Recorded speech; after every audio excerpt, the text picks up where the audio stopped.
Hey all, and welcome back to Fuzzy Gaming and a new detailed video on how to level Vaal Lightning Strike Raider in 3.19. First thing I want to do is just go over a couple of important points before we jump into Act 1. So the first is that with the introduction of Arch Nemesis mods, I think we now have to wait until we have a 6 link before we switch from Helix to Vaal Lightning Strike. Before, it was okay on a 5 link, but DPS just isn't there in my opinion against some Arch Nemesis monsters.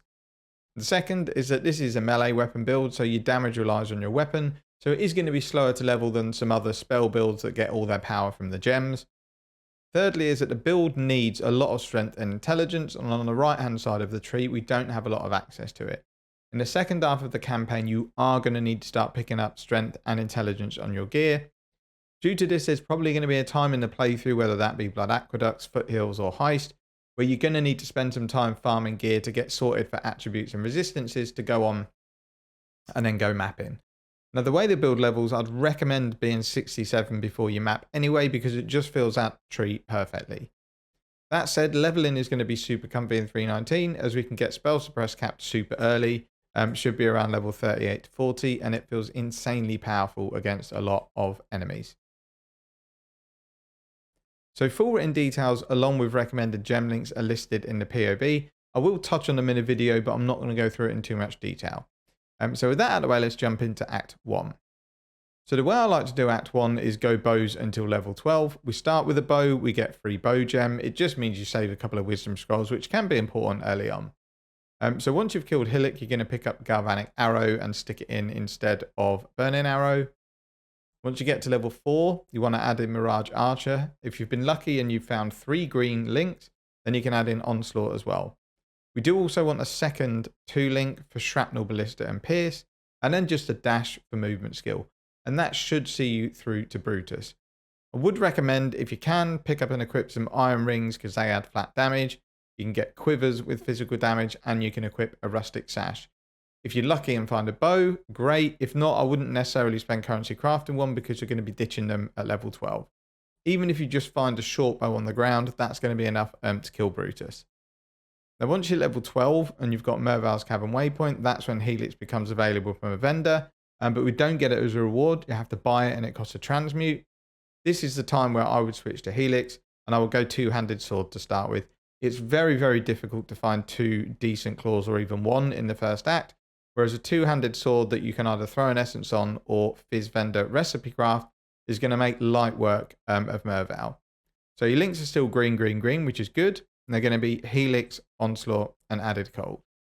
Now, I would use two-handed weapons until you've at least got 2 claws with either decent flat phys or flat LE damage. Don't feel rushed to do it. Claws are less DPS than two-handers, but they feel nicer because the attack speed's quicker and you get the life gain on hit. So they're a bit more secure and they're a bit more comfortable, but two-handed weapons definitely do a lot more damage. So if you feel you're enjoying going two-handed, don't feel that you're in any rush to swap at any point until you take the first lot of claw nodes later on. So for Act 2, you want to start looking out for some claws to equip, but make sure that the base attack speed is at least 1.5 attacks per second. You only really need a little bit of LE damage on a claw to use it, so something like 30 flat LE damage on each would be fine. Also, you can use high percentage phys claws as well, they work just as well. So once you complete Chamber of Sins, you want to take Herald of Ice as your reward, and then also buy Skitter Bots from the vendor. You want to run both of these straight away, and if you can afford it, I would also buy and equip Blood Rage. It gives you frenzy charges, attack speed, and leech, and just makes going through the map zones much more comfortable. Now in Act 2, we're killing all the bandits for the 2 skill points. Once you kill Weaver, you're then going to go and take faster attacks as your reward, and you're going to link this to Whirling Blades, which you get from Brutus reward. And we don't really add any other gems to the build here, so your end link should look something like Helix, Added Cold, and Onslaught. If you've only found a green, green, red, added fire damage is also pretty good. You're going to be running Herald of Ice and Skitterbots as your auras. If you've got it, you're going to be running Blood Rage. Your movement skill is going to be Whirling Blades and faster attacks, and this is what you're going to spam to get around the zone areas. Now the option here is Decoy Totem as well for bosses. It works quite well. It is quite slow to cast, but it will draw all the attention away from the boss, so it just means you're a lot safer. Then once you've got all the above in place, you can then kill the Act boss and then move on to Act 3. So moving on to Act 3, In this act, you want to start looking out for a 4 link on the ground and also from the vendors from level 24. Colors can be variable as there's lots of support gems we can use, especially if you complete the library quest, which I recommend that you do. So we obviously need a green gem for Helix, and then really any of the following gems can be used. You can use added cold, added lightning, LE damage to attacks, inspiration, onslaught, and finally Trinity if it's something that procs, but you need to check that before you equip the gem. For auras, we don't worry about a defensive aura until much later, as it's not really needed in softcore, and we can't really run determination and anger until we get the determination reservation node much later on. So we do pick up anger in this act, so your auras should be anger, Herald of Ice, and then a level 1 precision. If mana is too tight, you can drop Herald of Ice. Now we don't need to kill Gravicius, but I would recommend doing the library quest, as lots of our mapping gems can be unlocked, and you can start leveling them in the offhands. So gems to get and equip immediately are Elemental Weakness for a curse, Ancestral Protector, you can link it to Culling Strike if you've got the links. You want to get Flame Dash and replace Dash, and then Inspiration in your 4 links is good because it helps with mana cost. Then you want to take 2 more gems and level them up in offhands, which are Determination and Added Lightning. If your 4 link includes a lot of blue sockets, and you may need to run Added Lightning straight away, it starts at level 1, but because it's a gem we get in Act 1, it should level up fairly quickly. Now, if you do end up with a spare 4 link, you can run a second clearing setup of Lightning Strike, Pierce, Ancestral Call, and then any other damage gem. Helps a lot for clearing, makes it a bit quicker, but you are still going to need Helix for the tougher bosses and enemies. And that's really all we need to do in Act 4. Tree's going to look something like this by the time you've finished. And really that's all we need to do until we really start transitioning to crit in Act 6. There's not really much more we need to do in terms of links. So what's there in place, you don't really need to worry about it, and you're good to go into sort of middle of Act 6. So in Act 4, we don't really need any of the reward gems, but feel free to take a golem and run it if you've got the sockets. Once you've done this, make your way to Crystal Veins, and then once you're there, then you can run Lab. Now this should be a breeze as long as you've got sort of 750 plus life. For Izaro, all you need to do is just keep running circles around him, activating Helix, and just avoiding his attacks. Once you're safely through Lab, you want to take Quartz Infusion as your first Ascendancy. From here, just complete the rest of the act as normal. There's nothing more you need to do, but always be on the lookout for Essences, Claw upgrades, new movement speed boots, and upgraded 4 links. So by the end of the act, your tree should look something like this, and with the buffs to spell suppression in 319, you're now spell suppression capped, which is a great boost for survivability. Now, if you feel you need to grind for upgrades, levels, league mechanic, whatever you want to do, I'd wait until Act 5, as Chamber of Innocence is a really, really good grinding zone. You can get quite a few levels there, the rewards will be better, you can do the league mechanic. If you feel you do want to push a few more levels before you carry on, I'd wait until you get to the Chamber of Innocence. So with that out of the way, let's move on to Act 5. So in Act 5, again, you just want to progress as normal, but feel free to catch up to the level of the zone, as what I recommend for this build is that you're level 67 when you start mapping, because you're probably going to need to grind for strength and ink gear and rebalance resistances, and just make sure you're nice and comfy when you hit maps. So use this time to make sure you're in a good position to take the first resistance penalty of the campaign. As a reward for killing Justicar, take the diamond flask and just put it in your stash for now. If you have ults, roll a suffix and at least something useful on the flask like crit chance, attack speed, or armor and evasion, but only do this if you've got ults to spare. Your tree should look something like this, and it's at this point we need to think about switching to a 4 link of green, green, red, blue. We're not going to do it just yet. It's going to be 1 or 2 acts away, but just be on the lookout for a 4 link that's green, green, red, blue. You also want to start looking for a half decent heavy belt, preferably with an additional strength roll or a suffix so that you can craft strength, as you're going to need one until you pick up a lethal pride jewel much later on in the build. You are probably not going to be able to hit strength requirements unless you get really lucky with gear without a heavy belt. And then what we're going to do is go on to Act 6. We're going to complete Lily's quest to unlock her in the hideout as a gem vendor. If you didn't complete Act 3 library, then now you can pick up all the gems that you need. Or if you didn't quite have the currency, now's the time to get your gems and links sorted. So just spend a bit of time doing it. So the ideal links at this point are going to be Helix, then either added cold or added lightning, inspiration, and LE damage with attacks. You're going to have your whirling blades and faster attacks, a flame dash. Your auras are going to be low level precision, anger, and herald of ice. And then your protector and your culling strike. Now we're going to switch the gems up either at the end of this act or the beginning of Act 7, depending on what level you're at, and we'll go over that in a minute. But from here until Act 10, I'm just going to go over the tree and the links, as there's really nothing you need to do in the campaign other than get through it. So towards the end of Act 6, beginning of Act 7, your tree is going to look like this. And it's at this point you want to swap your Claw Mastery to Nightblade. You want to take the Spell Suppression Mastery that gives crit chance. And then you want to take the Dagger Wheel and the Nightblade Mastery. When your tree looks like that, we're now going to change the gear slightly. So your 4 link's going to be Helix, increase critical strikes. I would go to Act 1 and buy this as it'll already be leveled. Nightblade and then Inspiration. And we're now going crit. So we can now equip the Diamond Flask. Now your crit chance won't be amazing, but you should proc Elusive fairly regularly. And it makes it much quicker going through the campaigns. So we're now going to add the last few gems into the build. So the first one is going to be a Withering Step, which you're going to assign to left mouse button. You can either go and buy them from Act 1 or Act 6. It doesn't really need to be leveled, so it's up to you. We're also now going to drop Elemental Weakness, and we're going to go to our Curse on Hit setup. So you want to go to Act 4 and buy Mark on Hit, and then Act 3 to buy Assassin's Mark and run them in a 2-link. Now there's a couple more links to add in for mapping for like a guard skill, but we don't need them yet because we're not running Determination. So we can just carry on with these links, and these are the ideal ones that you're looking for.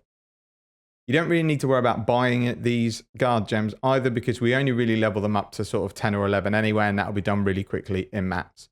So your links from here until Act 10 and mapping are going to be Helix, increased critical strike chance, Nightblade and Inspiration. You're then going to have Whirling Blades linked to faster attacks, and then a Flame Dash. That can either be unlinked or you can link it with your faster attacks and Whirling Blades. It doesn't really matter. You're going to have Anger, a low level Precision and Herald of Ice. We're going to switch up. We're going to run Assassin's Mark and Mark on Hit. And we're going to have our Protector and our Culling Strike.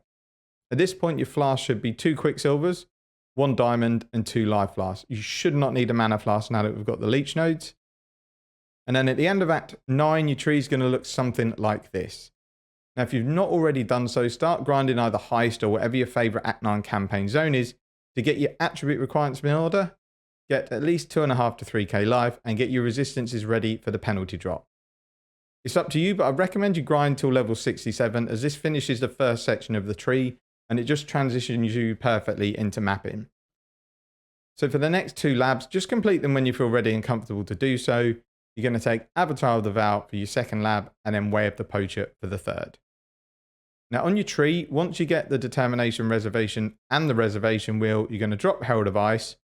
You're going to take the Precision Mastery for Mana Reservation. You can now comfortably run Anger, Determination, and Precision, and you can throw away Herald of Ice.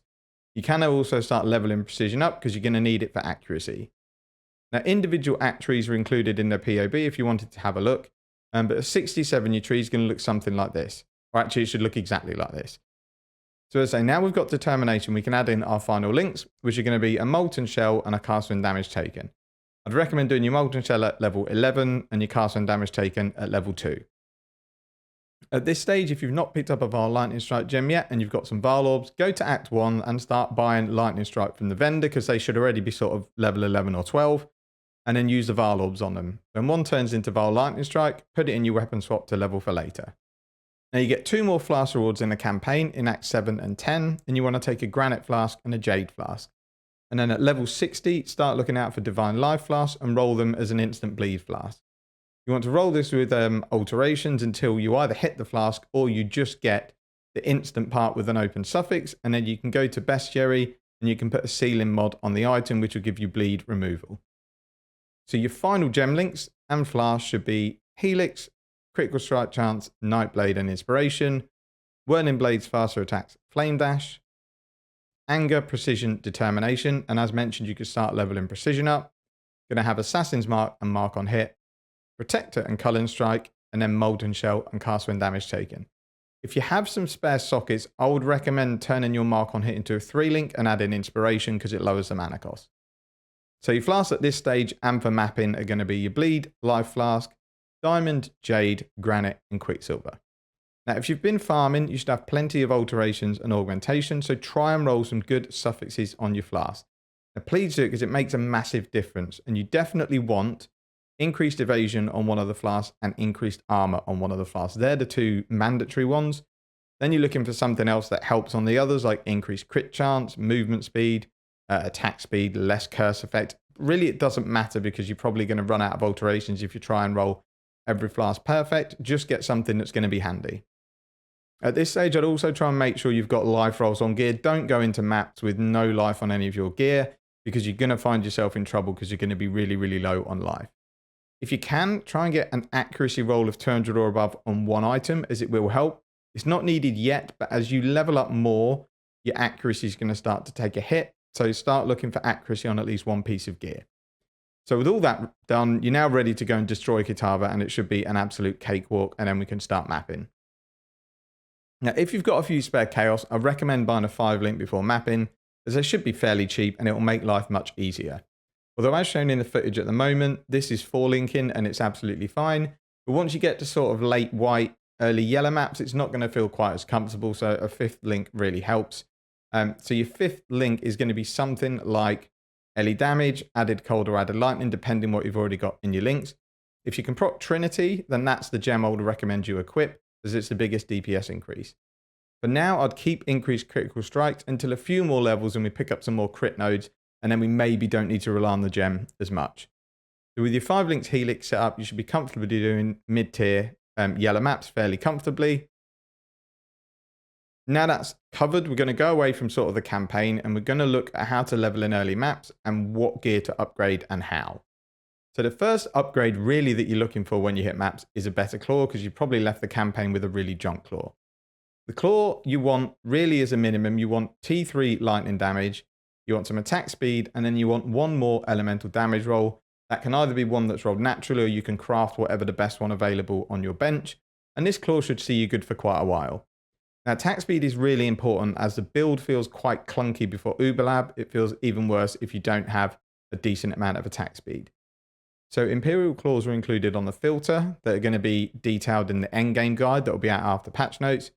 The easiest way to roll a claw is grab some Screaming Essences of Wrath. They'll be maximum 1 chaos each, and just roll them until you hit a decent attack speed, and then craft another LE damage roll. Or if you find Harvest, you can use Reforge Attack, Lightning, or Speed, but I would recommend using the speed ones for boots.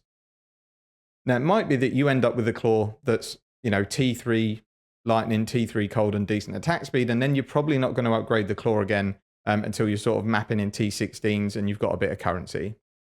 So next important item to get is a shield with 30% ailment avoidance on it, because then you're capped for your ailments and then you're already capped for spell suppression.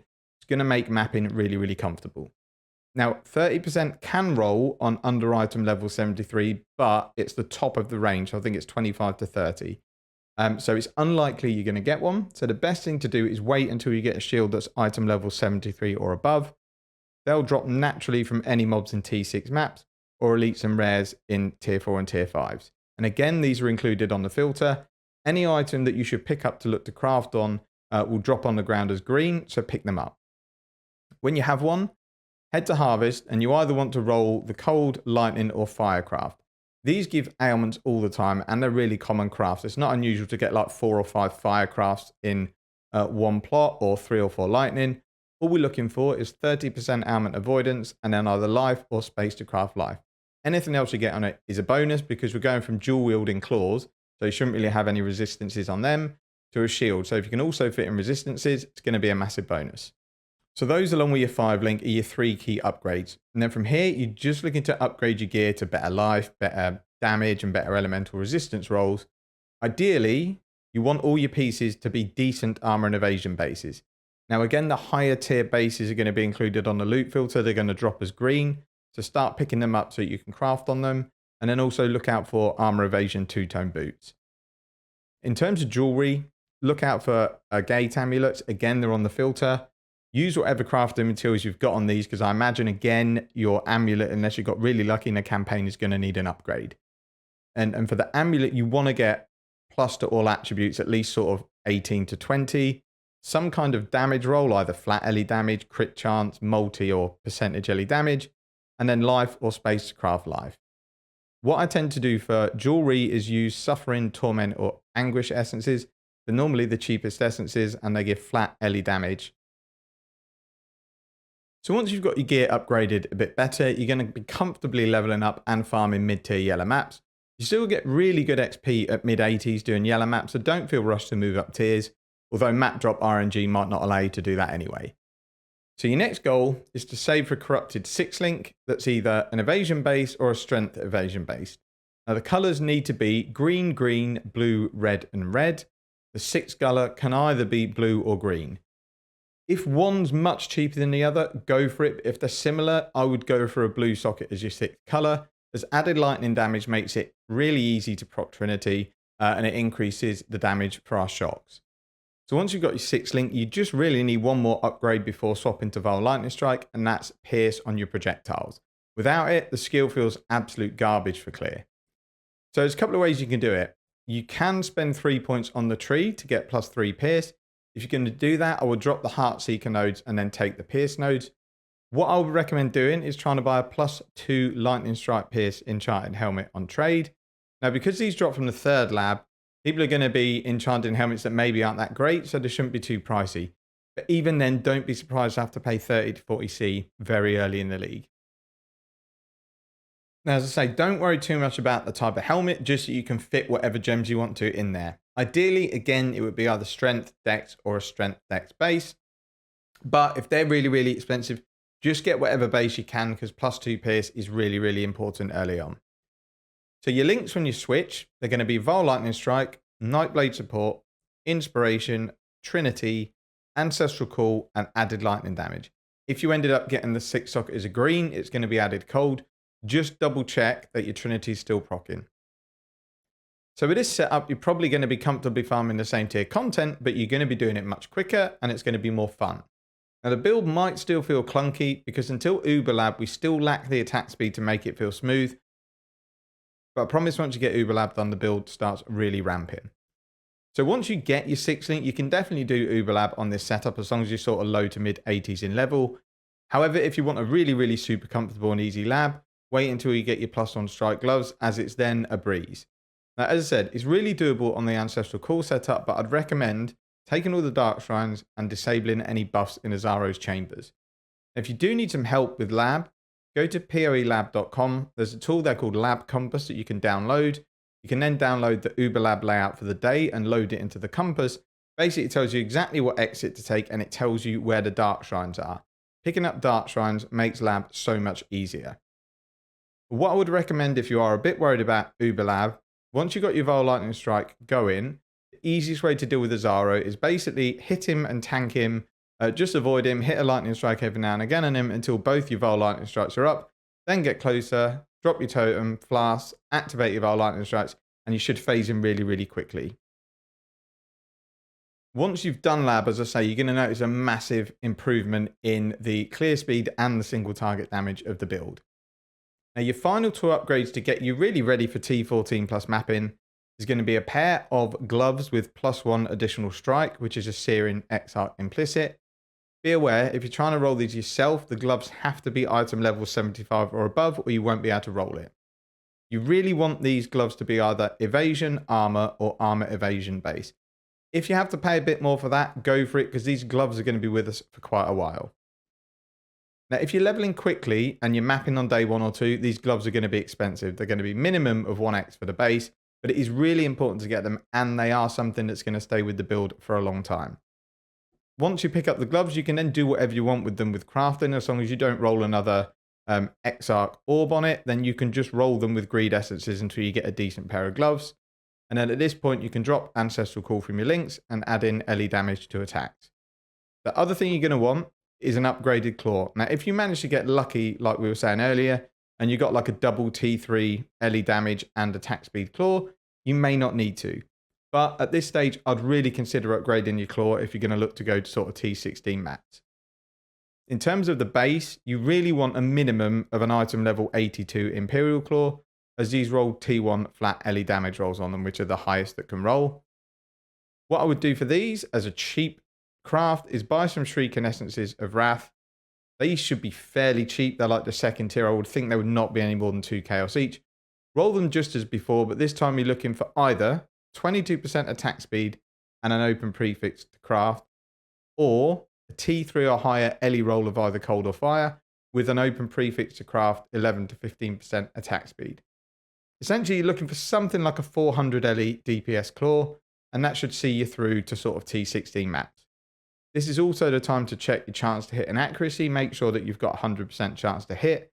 If it's too low, you might need to either craft or find a bit of gear with accuracy on it. It's also at this stage, if you want a more comfortable experience, I would try and unlock the minus mana cost craft in Syndicate and get this on either a ring or an amulet, as it just makes the build feel much better overall. Now, if you do get an amulet you think you might keep for a while, you want to be anointing Divine Judgment on it, as it's a massive DPS boost and it's only a black, teal and sepia oil. So once you've got this set up, you're going to be comfortably farming T14 plus maps, and it's shown in the footage at level 85 on fairly mediocre gear. Guardian maps are not out of the question either, and again, these are out and they're fairly straightforward to complete. It might be you take a death or two, but you are going to be able to complete these maps.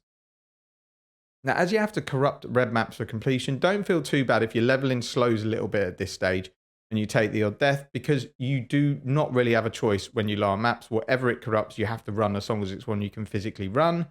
Then once it's done, then you either never touch that map again, or next time you can alch it to your preference. You're going to be able to take down the pinnacle bosses fairly easily with this setup and get your first 2 void stones. And then from there, it's just going on and leveling towards the early endgame gear that will be covered in the actual full guide. So this is going to be your level 85 tree. Now there's a few things to note. As you can see, we've changed how we come out of the starting area. We don't really need the projectile damage nodes anymore, and we need the points elsewhere. So we're just pathing out through dexterity. We also pick up point blank on the tree, as it's a massive boost to projectile DPS on bosses. Once you get your attributes sorted, you should be able to drop these 2 nodes here when you have enough strength and intelligence on your gear. And then from here, you want to start farming your Atlas, getting it completed, and just farming currency to start getting ready to upgrade the gear further. Now that brings us to the end of the guide. I know it was really long, but I had so many questions last week about what do I do when I get here, what do I do when I get there, that I thought if I cover it all in one long video, then it's much easier for the end user, and it saves me a lot of time answering lots of questions that weren't covered in the guide. If you follow exactly per this video, you're going to have a really stress-free first couple of days at League Start, and it's going to be really, really comfortable. So the full guide should be coming out once patch notes are out, and hopefully there's no horrible, nasty surprises. But as always, thank you for watching, take care, and see you in the next one.